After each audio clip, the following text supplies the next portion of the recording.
Hello, welcome back to the next reading episode of Save the White Whale of Geronimo Stilton, Part 2. I decided to jumble all these parts together into one movie with Windows Movie Maker. Okay, number 2, Chapter 3, Highway Robbery. I decided to take the best of it. After all, the Bay of Whales would still be beautiful even if Bugsy was there. Plus, I could really use a vacation. I picked up the phone and called Whales and Tales by the Sea. I couldn't believe I remembered the number after all these years. Whales and Tales was a charming, sparkly clean hotel with a fabulous view of the bay. It was run by a kind old lady named Miss Sweetcakes. A gruff voice answered the phone. "Whales and Tales, how many in your party?" the voice demanded. "Hurry up, I don't have all day." I was dumbfounded. "Is Miss Sweetcakes there?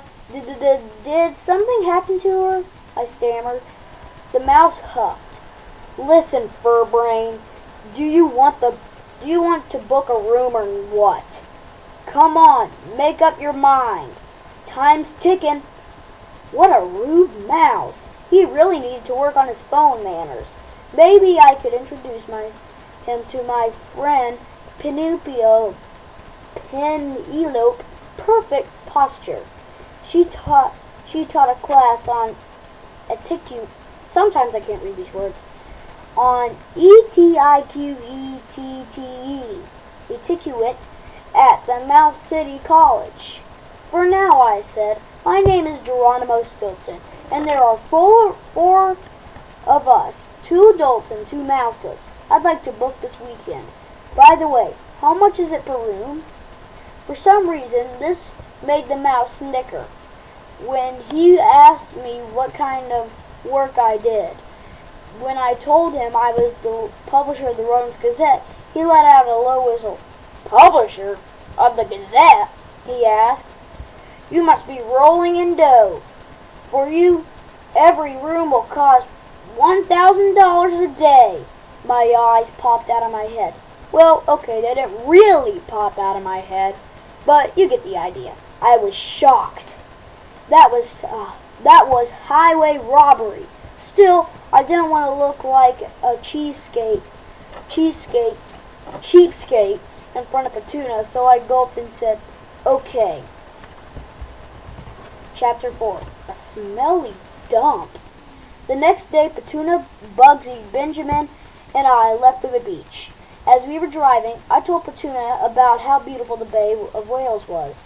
But when we got there, I nearly cried. The Bay of Whales was a smelly dump. Ugly, gray buildings, crowded in coastline, and dozens of factories spewed smoke across the sky. On the beach, papers and garbage littered the sand, and there was so many cars. It looks like no one had been taking care of the beautiful beach. Gee, Petunia phoned.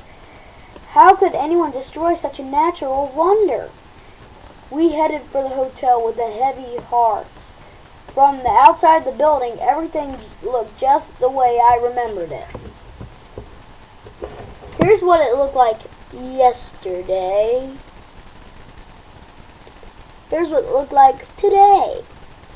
Sheesh, how big of a mess up. What happened?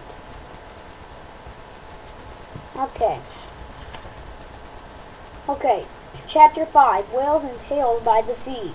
Inside the hotel, things were different.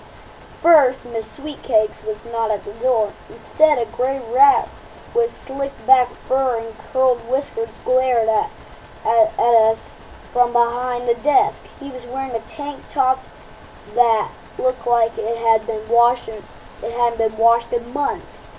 I noticed a small nameplate on the desk. It read, "Phineas Filthy Fur Manager." I was shocked. How could Miss Sweetcakes hire such a surly-looking rodent? "Well, do you have reservations or what?" Phineas squeaked. "I don't have all day. I show I should have known. It was the rude mouse I had spoke to on the phone. I stepped up to the desk and I was overwhelmed by the stench of onions. Phew, what a stinky rat. Yes, I'm Geronimo Stilton. We have a reservation, I said. But first, can you tell me what happened to Miss Sweetcakes? Phineas shoved a couple of room keys at me. The old lady suffers from asthma because the air is so polluted here. She doesn't run the place anymore. I'm in charge now. Sooner or later, she'll sell it to me. He smirked. Poor Miss Sweetcakes. We went up to our rooms. I had room number 13. We quickly unpacked, put on our bathing suits, and headed out the door to the beach. But Phineas blocked our way. Stop! Where are you? Stop! Where you are? Stop where you are. He said, pay up or no swimming. I was shocked to hear we had to pay to get on the beach, but I didn't want to look bad in front of Petunia. How much is it? I asked. Phineas had a sneaky smile on his snout. That will be $250 per rodent, he squeaked. I gasped. How outrageous! But I didn't want to look like bad in front of Petunia, so I paid. Oh, what a miserable vacation. As soon as we set paw on the beach, a lifeguard with humongous muscles strode up. He led us to our beach umbrella. Then he stuck out his paw waiting for a tip. I opened my wallet half-heartedly and handed him some bills with a sigh. That's it, he complained loudly. Everybody turned to look at us. I didn't want to look bad in front of Petunia, so I handed the entire wallet. Then I collapsed in my chair with Petunia, Bugsy, Benjamin, and Benjamin went for a walk. Okay. Oh, what a miserable vacation.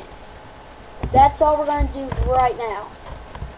I'll be back in just a minute.